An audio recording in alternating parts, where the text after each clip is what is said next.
So what is it with truffles? I mean, seriously, what is it with truffles? On Film Threat Reviews.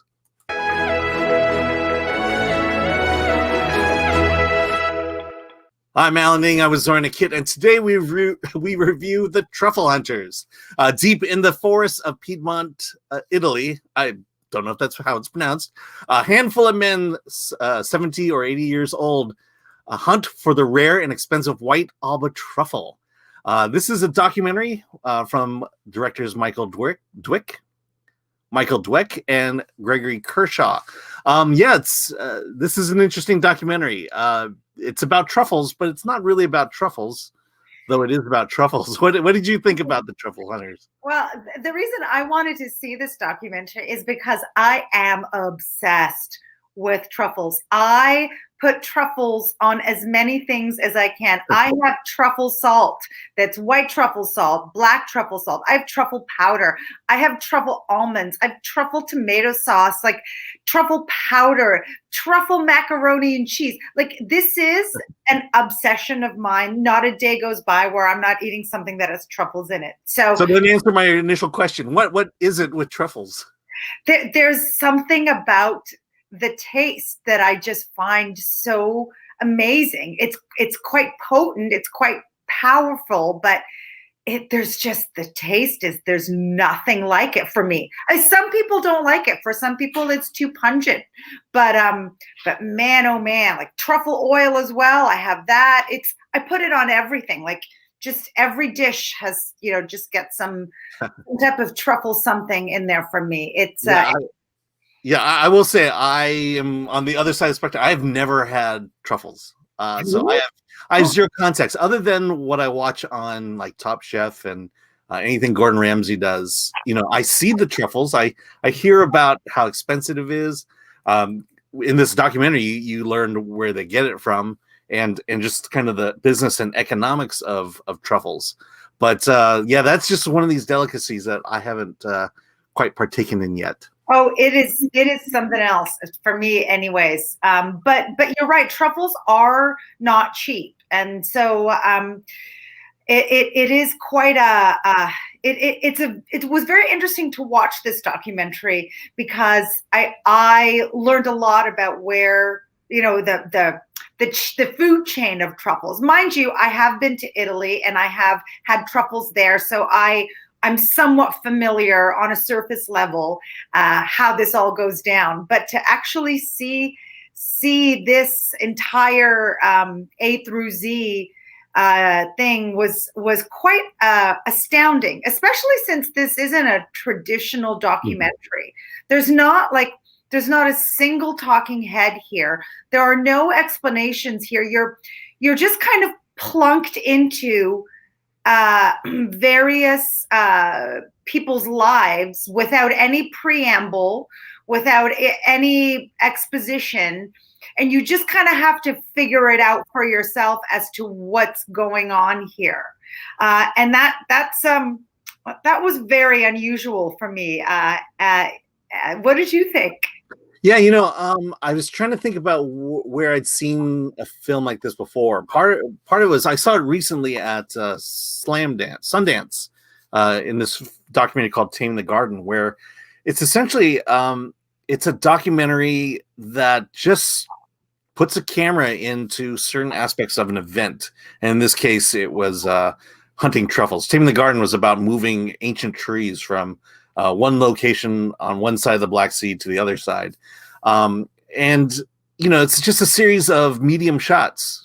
People have conversations, and it's weird because it's not like the conversations are natural, but it's clearly they're set up as if someone said, "Hey, I've got my camera set up. There's the table. I want you to talk about this."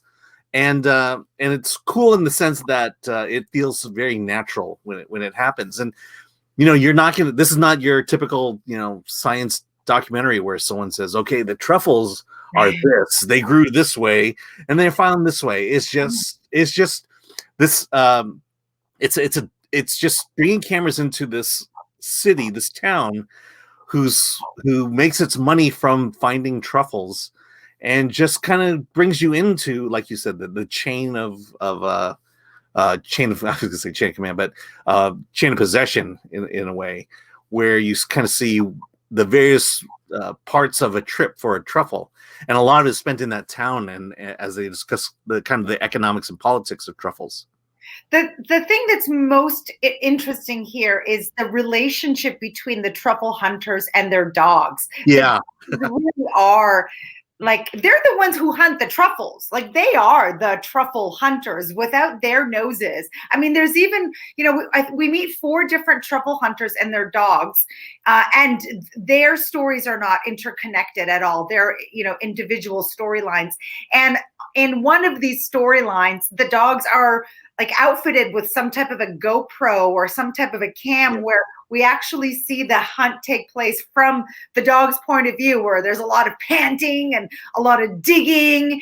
And you really see that these truffles grow very deep in the ground. It's not something you find as you're just casually walking. Yeah. It's not like a mushroom. It doesn't. Yeah.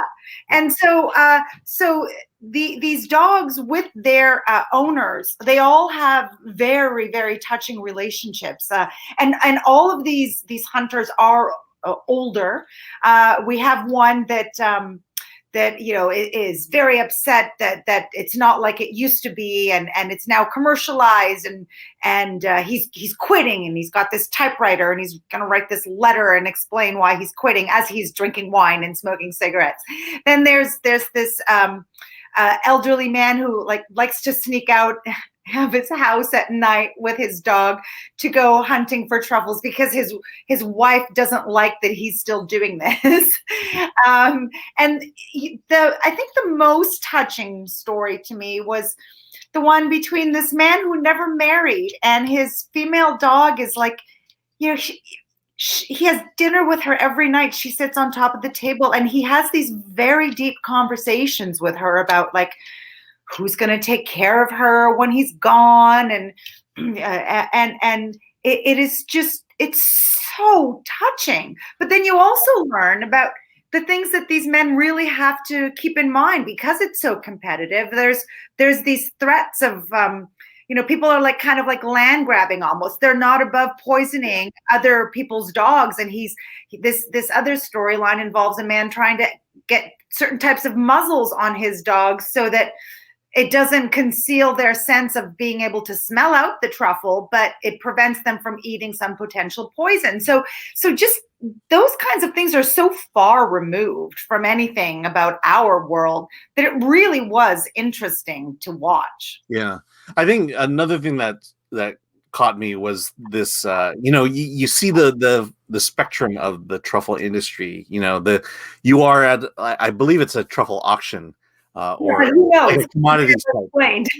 Yeah, never explained, but I think you're right. Yes. Yeah, it's like it's either an auction or a commodities type thing. But and then and people are all dressed up. They're in very nice suits and outfits. The truffles are treated as delicate babies. And then you're on the other end of these working class folk who go out and hunt these things, and to see kind of the contrast between those that forage for it and those that ultimately eat it is just really stark. And I do like the fact that they're, this style of filmmaking is just so intriguing to me because, again, it's not about the truffle, so to speak, but it's about this system that's in place. You talked about the land grabs. It does feel like the gold rush where people are just coming in. There's treasure in the soil, and it grows every so often, and people are just going to go out and try to make their fortune doing this, and they're just encroaching on it. And there's almost like a mafia that comes in to enforce the rules of land and boundaries. It's just really fascinating. And there's I think only one point do you really see someone eat a truffle. Yeah, exactly. At the very end. But also there is, in this spectrum of the food chain of this, there is also that middleman that's the buyer between the truffle hunters and then selling it to the upper echelon, whether they be 5-star Michelin restaurants or whatever. Mm-hmm. And you see how it's so competitive and so intense that it's like they're conversing in back alleys and having these shady side deals, almost like drug deals of like selling truffles in the middle of the night to one another to circumvent this person or that person, or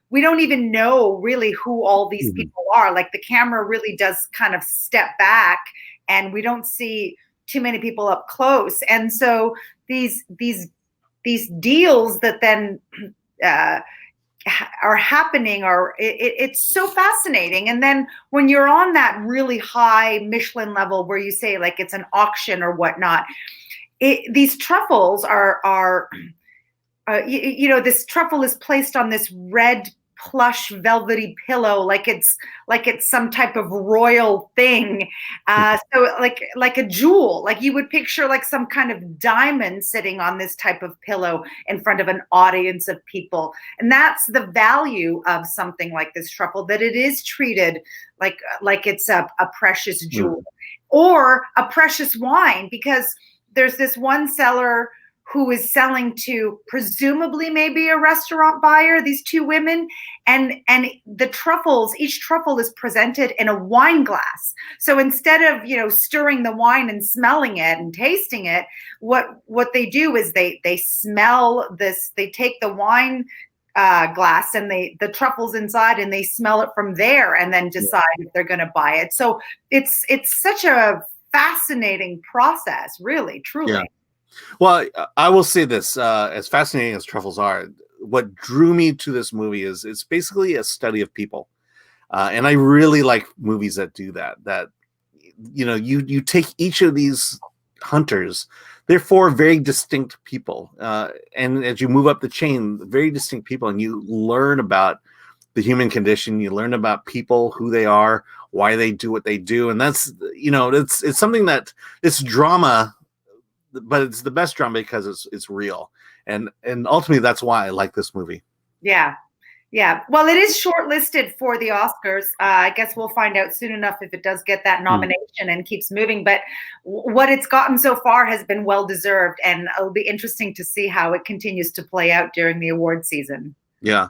And I'll mention again, Taming the Garden. That's another documentary that's probably going to come out later this year. It's shot in a similar way with an even weirder subject. And I think this is a new kind of, I don't know if it's new, but it's a new style of documentary that I'm starting to really love and enjoy, even if it's the most mundane topic. Yes, exactly.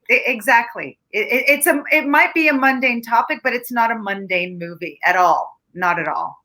All right, so you love truffles. You appreciated the kind of the glimpse as to soup from ground to table, I should say. Yeah. So I'm thinking you gave it an 8.